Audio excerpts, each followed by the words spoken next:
안녕하십니까. 1월 신공천명입니다. 2026년 병원연이죠. 떼기수 영상입니다. 떼기수는 너무 밝게 시작했나? 네. 떼기수는 이별수에 살을 날리는 거죠.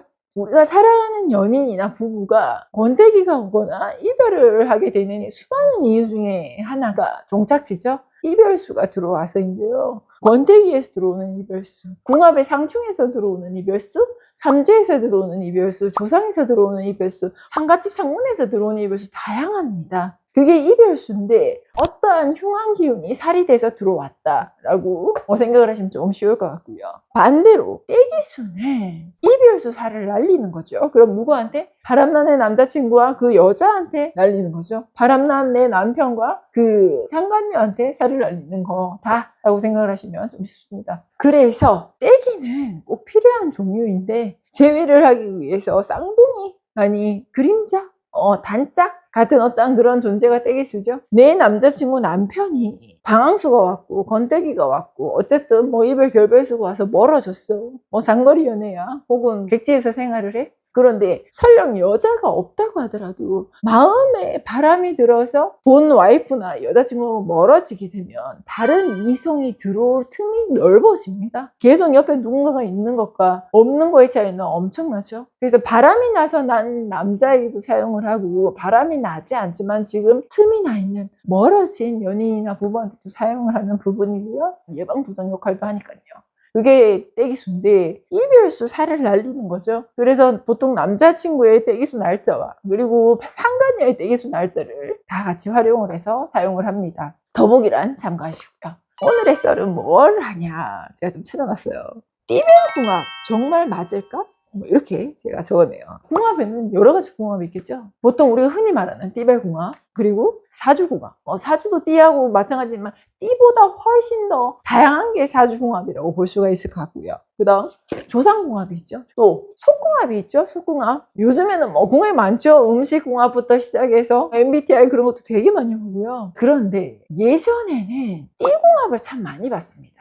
점집에서, 무속에서, 철학에서도 마찬가지였던 것 같아요. 그래서 띠의 상충이 들거나 원진이 들면 일단은 피했죠. 기피 현상을 했습니다. 띠의 상충 사실 있을까? 있죠. 그리고 합이 드는 띠들도 있어요.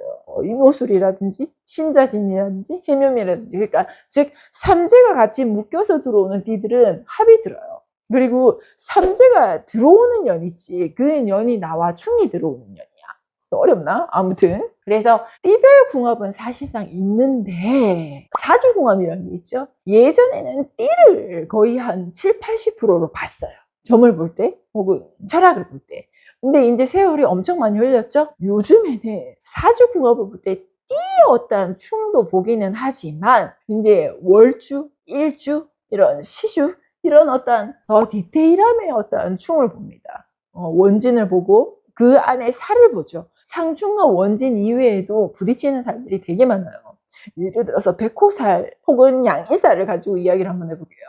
제 사주에 백호살이 있어요. 만약에 난 백호살이 없지만 근데 나의 남편 자리나 남자친구 자리에 백호살이 있어요. 그럼 어떻게 될까? 싸우겠지. 이런 것처럼 사납고 싸우고 부서지고 상대를 찌르고 괴롭히는 어떤 그런 살을 가진 사람들이 내 연인이나 부부도 그 살이 있으면 아무래도 파탄이 날 확률이 굉장히 높겠죠. 반대로 또 얘기해볼까? 나한테 천을귀인이 있어. 그런데 내 남군한테 천을귀인이 또 있어. 그럼 어때? 서로가 서로를 귀하게 여기고 이렇게 잘 보듬어주면서 주변에 어떠한 인덕을 많이 받아가면서 함께 살아갈 수 있는 어떤 그런 게 되겠죠. 그래서 궁합을 볼 때는 띠의 상충과 원진 중요하죠. 안 중요하지 않습니다.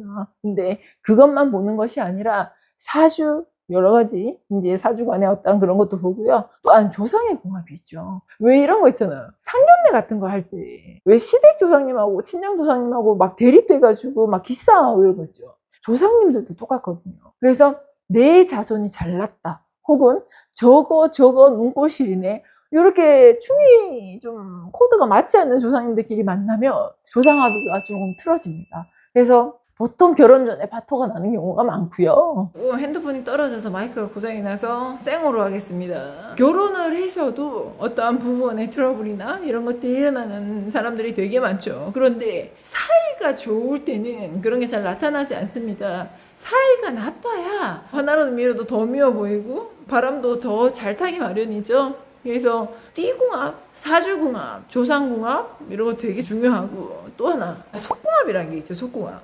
속궁합이 잘 맞으면 웬만한 어떠한 잘못은 다 용서가 된다 이런 말이 있는데요. 쉽게 얘기해서 성격 트러블로 인해서 싸웠어. 그런데 속궁합이 너무 잘 맞아서 낮에 싸움을 했어도 밤 되면 육체적인 어떤 그 궁합이 막 그리워서 이제 그 시간을 자꾸 기다리게 되고 슬근슬근 다가오고 남자들이 자꾸 찝쩍거리고 막 이러죠. 남편들이 그러죠. 그래서 속궁합이 잘 맞는 것도 굉장히 중요하다. 그리고 속궁합이 잘 맞으면 바람을 덜 펴요. 여자와 남자가 또 같은 착각을 하는 부분들이 있는데 남자는 내가 병광세다. 들어봤나 병광세? 남자들은 자기가 되게 병광세인 줄 알아. 근데 아주 큰 착각이고요. 여자들은 자기가 옥녀로 하는데 문제 많습니다, 여러분. 네, 속궁합도 되게 중요하다.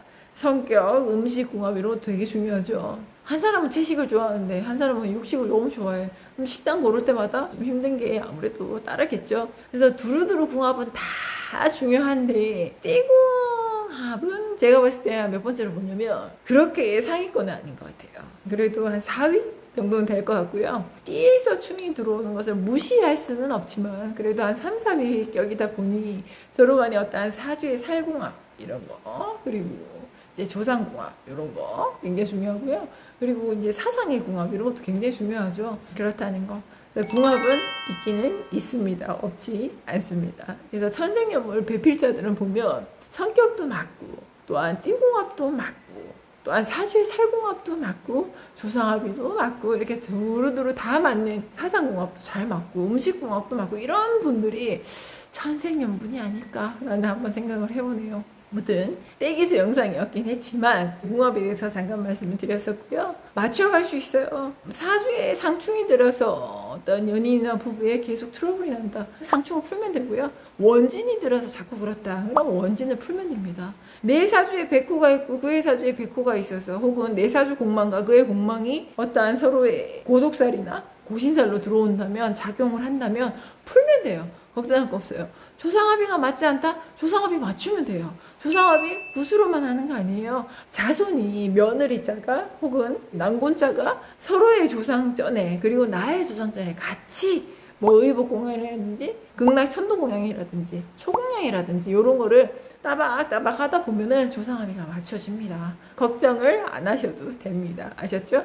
세상에 불가능은 없다. 그렇다고 무조건 100%다 된다 이건 아니지만 무조건적 불가능은 없다는 거. 다른 곳에서는 이런 분들이 많아요. 다른 곳에서 제외가 안 된다고 하던데요. 몇 곳에서 안 된다고 하던데요. 이런 분들 사실 저한테 되게 많이 오시거든요. 솔직히 저는 우리가 안 되는 걸 되기 위해서 존재하는 사람들 아닌가? 사주팔자에 돈이 없어서 너무 박복해서 명이 짧아서 육신에 병이 들어서 이런 정해진 운명을 걷는 사람들을 빌어서 바꾸는 사람 아닌가? 저는 그런 사람이거든요. 소원을 빌어준 사람. 그래서 절대적인 불가능? 글쎄 갑자기 하루아침에 그냥 가만히 있어야 되는데 내가 이효리가 되게 해주세요 이런 건 안 되겠지. 이효리 되고 싶으면 너무나 이효리 좀 뜯어고쳐야지. 그지? 근데 부자가 되게 해주세요. 그거는 나는 불가능하다고 보지 않아요. 로또 1등이 되게 해주세요. 물론 로또 1등은 아주 뭐 벼락맞을 정도의 그 확률보다 더 작다 뭐 그런 말이 있어서 쉽지는 않겠지만요. 정성 들이고 열심히 하고 노력하면 로또 1등의 금액을 그냥 한꺼번에 쏟아져 받을 수는 없겠지만 사업이 성공해서 얼마든지 나는 재력을 갖출 수 있다고 생각해요. 재회도 불가능하다 했는 사람도 우리 집에 와서 많이 되잖아? 그런 거 불가능이 어디 있어? 그지? 그리고 병원에서 안 된다고 했는 사람들 있잖아. 뭐 얼마 안 남았습니다. 3일 남았습니다. 2개월, 3개월 시한부들 암 환자들 정성 올리고 6개월, 8개월, 2, 3년씩 쭉쭉쭉 가시는 분들 있죠. 의학의 힘을 넘는 게 천지신령님의 힘이죠. 물론 신앙마다 좀 다르긴 하겠지만 둘째, 2달도 안 되는 강낭콩일 때 할아버지가 병이 있다. 강낭콩일 때 병이 있다 해서 찾았죠. 수술했죠. 이게 무속의 힘이죠. 이게 1월 신국의 힘입니다. 무조건적인 불가능? 그런 게 어딨어. 일단 해봐야 알지.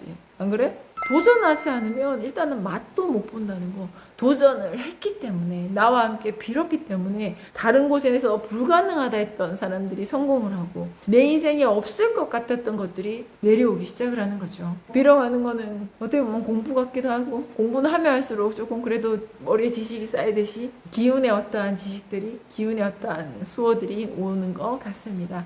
1월 신국은 5대째에 내려오는 무속 집안이죠. 그러다 보니까 다른 곳과는 조금 다른 기도와 비방술, 그리고 부적들로, 그리고 신령님의 어떤 원력들이 있는 곳입니다. 경험해보지 않으면 모르는 거죠. 그리고 간보러 왔다가 성불 못 보고 가는 사람들 있죠. 간보러 온 사람들한테는 할아버지들께서 성불을 굳이 내려주실 필요가 있겠나 하는 경험들이 많습니다. 잘 비셔서, 혹은 빌기 싫으면 착하게 사셔서 노력하셔서, 내년 이 정민년이죠. 정민년에는 병원년보다 조금 더 성공하는 그런 달이 되었으면 좋겠고요. 그리고 7월은 음력 5월 17일부터 양력 6월 중순이 포진되어 있는 날입니다. 이제 한 템포 꺾였다라기보다 이제 부드러운 달이 들어오죠. 그래서 이 부드러운 실력님을 찾아서 또 정성을 드리는 그런 달입니다. 잘 빌어서 우리 한번 또 잘 해나가 봅시다.